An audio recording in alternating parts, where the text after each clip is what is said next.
আসসালামু আলাইকুম, সবাইকে শুভেচ্ছা।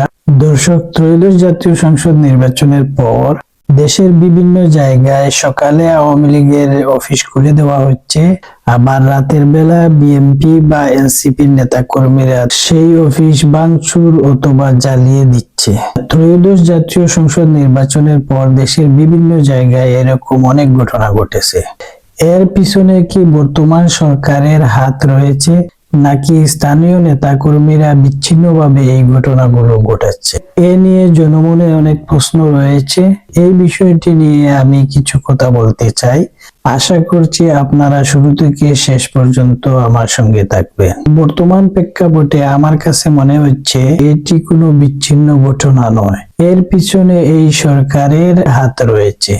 লোক দেখানো আওয়ামী লীগের এসব অফিস খুলে দেওয়ার মাধ্যমে মূলত জামাত এবং এনসিপি কে চাপে রাখার কৌশল হিসেবে নিয়েছে। যত সময় যাবে দেশের বিভিন্ন স্থানে এইরকম ঘটনাগুলো ঘটবে। এ নিয়ে এনসিপি, জামাত বা 11 দলীয় জোটের উদ্বিগ্ন হওয়ার কোনো কারণ নেই। এখনো আওয়ামী লীগ বাংলাদেশের সবচেয়ে বড় একটি রাজনৈতিক দল। এই যে ত্রয়োদশ জাতীয় সংসদ নির্বাচন হয়ে গেল, এই নির্বাচনে যদি আওয়ামী লীগ অংশগ্রহণ করত, তাহলে কি বিএনপি ক্ষমতায় আসতে পারত? নিজেকে প্রশ্ন করে দেখেন। জামাত জোটের সাথে তাদের জোটের ব্যবধান মাত্র 2%। এই পরিস্থিতিতে যদি আওয়ামী লীগ এই নির্বাচনে অংশগ্রহণ করত, অবশ্যই আওয়ামী লীগ বিজয়ী হতো, এতে কোনো সন্দেহ নেই।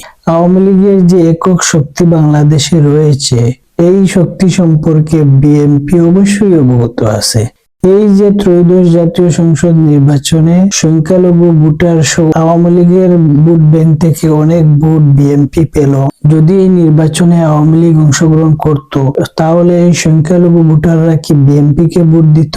আগামী সংসদ নির্বাচনে যদি আওয়ামী লীগ অংশগ্রহণ করে, তাহলে আওয়ামী লীগই সরকার গঠন করবে। বিএনপি এককভাবে নির্বাচন করে আওয়ামী লীগকে পরাজিত করা কোনোভাবেই সম্ভব নয়। সুতরাং বিএনপি কিছুতেই আওয়ামী লীগকে রাজনৈতিক স্পেস দিবে না।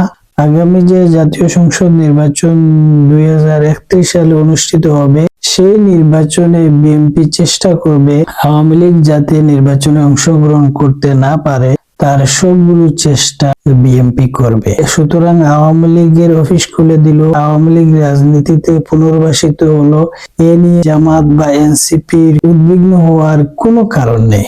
ধন্যবাদ এতক্ষণ সঙ্গে থাকার জন্য। আল্লাহ হাফিজ।